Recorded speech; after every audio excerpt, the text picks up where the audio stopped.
നമസ്കാരം. മലയാളി വാർത്തയിലേക്ക് സ്വാഗതം. കഴിഞ്ഞ ദിവസം UAEയുടെ ആണവ കേന്ദ്രത്തിനെതിരെ ഇറാൻ നടത്തിയ ഡ്രോൺ ആക്രമണം ഇപ്പോൾ അന്താരാഷ്ട്ര തലത്തിൽ വലിയ ചർച്ചയാവുകയാണ്. വലിയ പ്രകോപനമാണ് ഇറാൻ നടത്തിയത് എന്ന കാര്യത്തിൽ തർക്കമൊന്നുമില്ല. കാരണം ആ മേഖലയിലെ ഗൾഫ് മേഖലയിലെ ഏക ആണവ വൈദ്യുത നിലയമാണ് ആക്രമിക്കപ്പെട്ടിരിക്കുന്നത്. ബറാക്ക ആണവ നിലയം UAEയെ സംബന്ധിച്ചിടത്തോളം വളരെ പ്രധാനപ്പെട്ട ഒരു ഊർജ്ജ ഉൽപ്പാദന കേന്ദ്രമാണ്. കാരണം മറ്റ് ഗൾഫ് രാജ്യങ്ങളെല്ലാം എണ്ണയാണ് വൈദ്യുതി ഉൽപ്പാദിപ്പിക്കാനുള്ള ഒരു ഇന്ധനമായി ഉപയോഗിക്കുന്നത്. പക്ഷേ ഈ UAEയിൽ മാത്രമാണ് ഇത്തരത്തിലുള്ള ഒരു ക്ലീൻ എനർജിക്കുള്ള ഒരു സംരംഭം ഉണ്ടായിരിക്കുന്നത്. മാത്രമല്ല UAEയുടെ മൊത്തം വൈദ്യുതി ഉൽപ്പാദനത്തിൻ്റെ 27% നടക്കുന്നത് ഈ ആണവ കേന്ദ്രത്തിലാണ്. അതുകൊണ്ട് തന്നെ UAE എന്ന രാഷ്ട്രത്തെ സംബന്ധിച്ചിടത്തോളം ബറാക്ക ആണവ വൈദ്യുത നിലയം വളരെ പ്രധാനപ്പെട്ട തന്ത്രപ്രധാനമായ ഒരു സ്ഥാപനമാണ്. ഇതിനു നേരെയാണ് ഇറാൻ ഡ്രോൺ ആക്രമണം നടത്തിയത്. മാത്രമല്ല ഈ ഇറാൻ യുദ്ധം തുടങ്ങിയതിന് ശേഷം, അതായത് ഈ കഴിഞ്ഞ ഫെബ്രുവരി 28-നാണ് അമേരിക്കയും ഇസ്രായേലും സംയുക്തമായി ഇറാനെ ആക്രമിക്കുന്നത്. ആ ദിവസം മുതൽ ഇങ്ങോളം ഏറ്റവും കൂടുതൽ പ്രത്യാക്രമണം ഇറാൻ നടത്തിയിരിക്കുന്നത് UAEക്ക് നേരെയാണ്. ഇറാൻ ഈ അമേരിക്കയുടെയും ഇസ്രായേലിൻ്റെയും ആക്രമണത്തെ പ്രതിരോധിക്കുന്നത് അല്ലെങ്കിൽ പ്രത്യാക്രമണം നടത്തുന്നത് ഗൾഫ് മേഖലകളിലെ രാജ്യങ്ങളെ ആക്രമിച്ചുകൊണ്ടാണ്.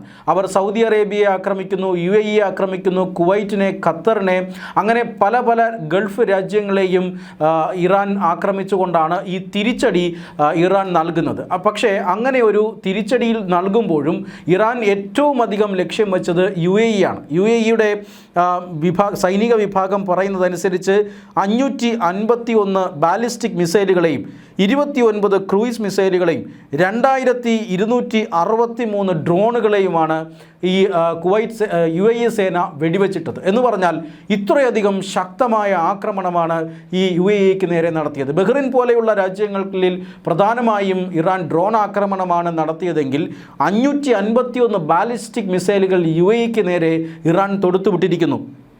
ഇതിൽ 29 ക്രൂയിസ് മിസൈലുകൾ ഇറാൻ വിട്ടിരിക്കുന്നു. 2263 ഡ്രോണുകൾ UAEയെ ലക്ഷ്യമാക്കി കഴിഞ്ഞ ദിവസങ്ങളിൽ, അതായത് ഫെബ്രുവരി 28-ന് ശേഷം പാഞ്ഞു വന്നിരുന്നു എന്ന വിവരമാണ് UAEയുടെ പ്രതിരോധ വിഭാഗം നൽകുന്നത്. അത്രമാത്രം കനത്ത ആക്രമണത്തെയാണ് UAE നേരിട്ടത്. കാരണം UAE അമേരിക്കയുടെ ഏറ്റവും പ്രധാനപ്പെട്ട ഒരു പങ്കാളിയായിട്ടുള്ള രാജ്യമാണ്, സഖ്യകക്ഷിയാണ്. മാത്രമല്ല ഈ അമേരിക്കൻ സൈന്യത്തിന് ഇറാനെ ആക്രമിക്കാനുള്ള പ്രധാനപ്പെട്ട പല സഹായങ്ങളും നൽകുന്ന രാജ്യമാണ് UAE എന്നാണ് ഇറാൻ ആരോപിക്കുന്നത്.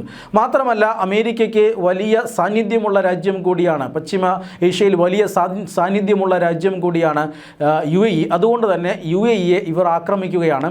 ഈ പറയുന്ന ആണവ കേന്ദ്രത്തിന് അരികെയും അമേരിക്കൻ സൈന്യത്തിൻ്റെ സാന്നിധ്യമുണ്ട്.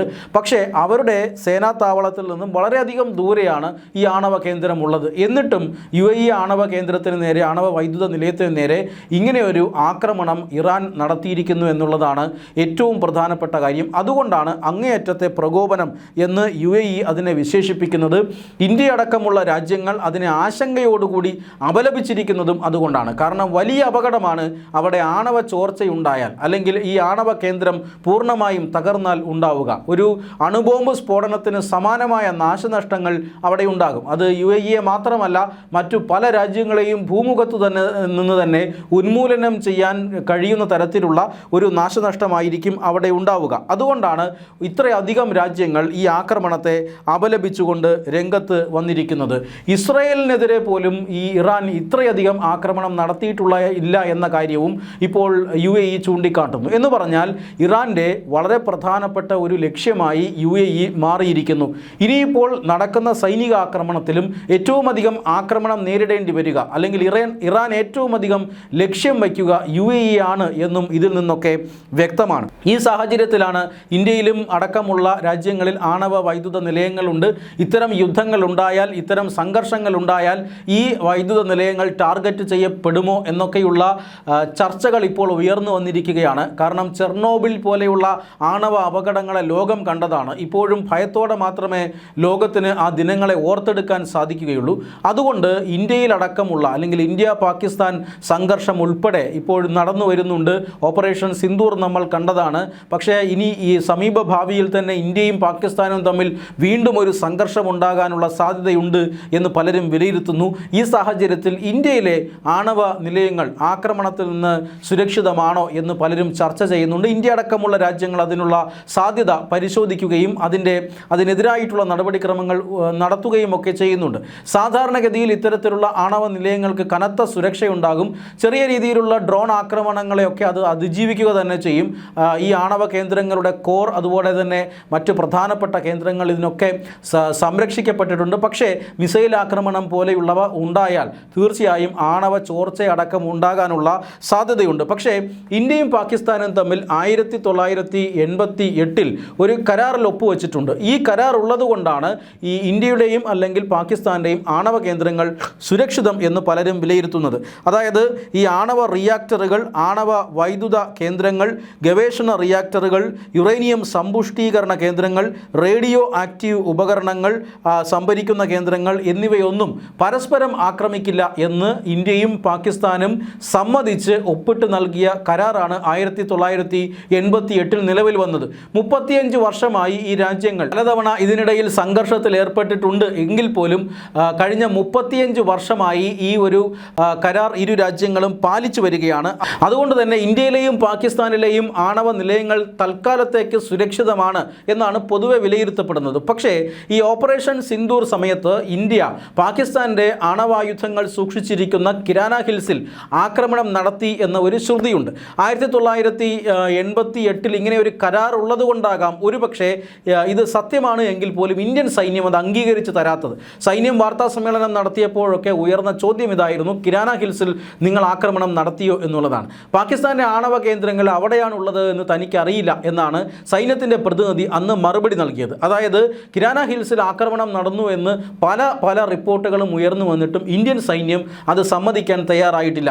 പാകിസ്ഥാൻ ഞങ്ങളുടെ ആണവ കേന്ദ്രങ്ങൾ ഇന്ത്യ ആക്രമിച്ചു എന്ന് പറയാത്തിടത്തോളം കാലം ഇന്ത്യ അത് പറയാതിരിക്കുന്നതാകും എന്നുള്ളതാണ് ഏറ്റവും പ്രധാനപ്പെട്ട കാര്യം. 88 ഒപ്പുവെച്ച ആ ഒരു കരാർ ഇന്ത്യ ലംഘിച്ചുവെങ്കിൽ തന്നെ അത് ലംഘിക്കാനുള്ള പരമാവധി കാരണവും ഉണ്ടാകും. കാരണം ഈ ഓപ്പറേഷൻ സിന്ദൂർ നടക്കുന്നതിന് മുമ്പ് തന്നെ പഹൽഗാം ഭീകരാക്രമണത്തിന് ശേഷം പാകിസ്ഥാൻ ഭരണകൂടത്തിൻ്റെ ഭാഗമായിട്ടുള്ള മന്ത്രിമാർ ഇന്ത്യക്കെതിരെ പലതവണ ആണവ ആക്രമണ ഭീഷണി ഉയർത്തിയിട്ടുണ്ട്. അതുകൊണ്ട് തന്നെ ആ ഭീഷണി അങ്ങനെ നിസ്സാരമായി കാണാൻ ഇന്ത്യക്ക് കഴിയില്ല. ആ ഭീഷണിക്ക് വ്യക്തമായ മറുപടി ഇന്ത്യ നൽകുകയും ചെയ്തു. അതുകൊണ്ട് തന്നെ കിരാന ഹിൽസിൽ നടന്ന ആ ആക്രമണത്തോടുകൂടി പാകിസ്ഥാന് സ്വന്തം ആണവായുധങ്ങൾ എടുത്ത് പ്രയോഗിക്കാനുള്ള ആ ഒരു കപ്പാസിറ്റി നഷ്ടപ്പെട്ടു എന്നാണ് പലരും വിലയിരുത്തുന്നത്.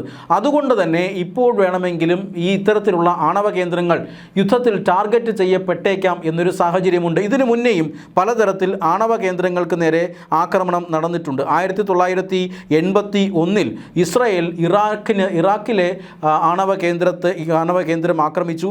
2007 ഇസ്രായേൽ തന്നെ സിറിയയിലെ ഒരു ആണവ കേന്ദ്രം ആക്രമിച്ചു.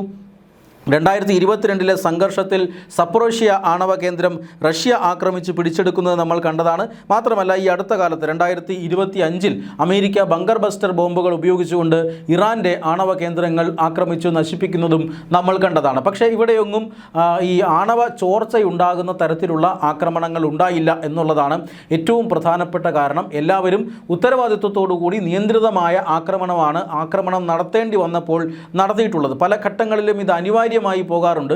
സിറിയ പോലെയുള്ള രാജ്യങ്ങളിൽ ആണവ റിയാക്ടറുകൾ ഉണ്ടായിരുന്നാൽ ഇതെല്ലാം തീവ്രവാദികളിലേക്ക് എത്തിപ്പെടാനുള്ള സാഹചര്യമുണ്ട് എന്ന ഘട്ടത്തിലാണ് ഇസ്രായേൽ അങ്ങനെയൊരു നടപടിക്ക് ഒരുങ്ങിയത്. റഷ്യ യുക്രൈൻ സംഘർഷകാലത്താണ് ഈ സപ്രോഷ്യ ആണവ കേന്ദ്രം ആക്രമിക്കപ്പെട്ടത്. ഇങ്ങനെ ലോകമെമ്പാടും ആണവ കേന്ദ്രങ്ങളെ ടാർഗറ്റ് ചെയ്യുന്ന ഒരു യുദ്ധതന്ത്രം വീണ്ടും ഉടലെടുത്തിരിക്കുന്നു. ലോകത്ത് ആണവ യുദ്ധമുണ്ടാകുമോ എന്ന ഒരു സാഹചര്യം ഇപ്പോൾ നിലനിൽക്കുന്നു.